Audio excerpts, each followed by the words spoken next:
నా పేరు పణిరాజ్ ఆనంది, ప్రధాన కార్యదర్శి. ఈరోజు ఈ ప్రెస్ మీట్ పెట్టడం అనేది నిజంగా ఒక బాధాకరమైన విషయం. ఎందుకంటే ఆంధ్ర రాష్ట్ర ప్రజాసమితి ఉపాధ్యక్షుడు రమేష్ నాయుడు గారు అనంతపూర్ నుంచి వచ్చి ఇక్కడ డీజీపీని కలిసి ఆయనకున్న థ్రెట్ గురించి ఆయన కంప్లైంట్ చేయటం జరిగింది. థ్రెట్ ఎక్కడి నుంచి అంటే, రీసెంట్గా ఎలక్ట్ అయిన అనంతపురం ఎంపీ అంబికా లక్ష్మీనారాయణ గారు, పోనీ ఆయన జోలికి ఏమైనా వెళ్ళాడా ఈయన? ఏమీ లేదు. జనాలు ఏంటంటే మనం తాడిపత్రులు ఏదో ఇష్యూ వచ్చింది, దానికి ఆయన ఖండించాడు. అది ఇష్యూ ఎవరి మధ్య? తాడిపత్రి చైర్మన్, మున్సిపల్ చైర్మన్ జేసీ ప్రభాకర్ రెడ్డి గారు ఆయన ఖండించిన తర్వాత ఏదో చిన్న కాంట్రవర్సీ వచ్చింది. ఓకే, సద్దుముడిగిపోయింది.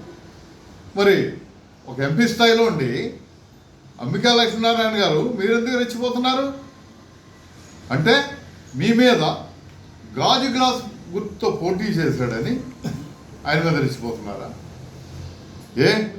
ఆయన్ని పోటీ నుంచి విరమించుకోమని దాదాపు 10 లక్షలు మీరు ఆఫర్ ఇచ్చింది మర్చిపోయారా? మీ 10 లక్షలకే కాదు, మీ అధికారానికి దేనికి లొంగకుండా చాలా నిజాయితీగా ఆంధ్ర రాష్ట్ర ప్రజాసమితి నుంచి ఒక ఎంపీగా ఆయన పోటీ చేసి మీ ప్రలోభాలకి లొంగకుండా పోటీ చేశారు. అన్నీ కదా పోనీ సరే. అప్పట్లో అంటే ఎలక్షన్ మూమెంట్లో సహజం ఇవన్నీ కూడా. మరి ఇప్పుడు ఎందుకంటే రెచ్చిపోతున్నారు? మనుషులు పంపిస్తారా? ఆయన మీద కక్ష సాధింపు ఇప్పుడు చేసేది? వైసీపీ వాళ్ళు అంటున్నారు ఏంటి, తెలుగుదేశం పార్టీ రెడ్ బుక్ రాజ్యాంగం నడుస్తుందని. నిజంగా నాకు తెలిసి అది అన్ని చోట్ల నడవట్లే. మీలాంటి దుర్మార్గులు, దుష్టులు, ఎదవలు ఉన్న చోట మాత్రమే నడుస్తుంది. మీలాంటి ఎదవలు చేసే పనికి పాప నారా లోకేష్ ఎందుకంటే ఆడిపోరుస్తూ ఉంటారు. ఆయనే రెడ్ బుక్ ఇలా చేయమని మీకేం చెప్పలేదే, మీరెందుకు చేస్తున్నారంటున్నా?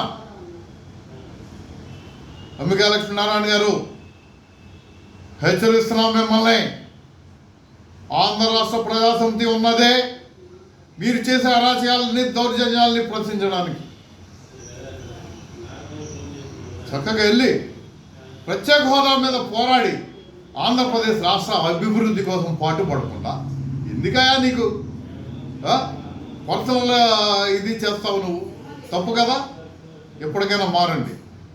ఒక అంబికా లక్ష్మీనారాయణకే కాదు, ఎవరైనా సరే ఆంధ్ర రాష్ట్ర ప్రజాసమితి కార్యకర్తల జోలికి కానీ, నాయకుల జోలికి కానీ వస్తే తాట తీస్తాం. తాట తీసంటే మా పవన్ కళ్యాణ్ గారు చెప్తూ ఉంటారు తాట తీస్తామని.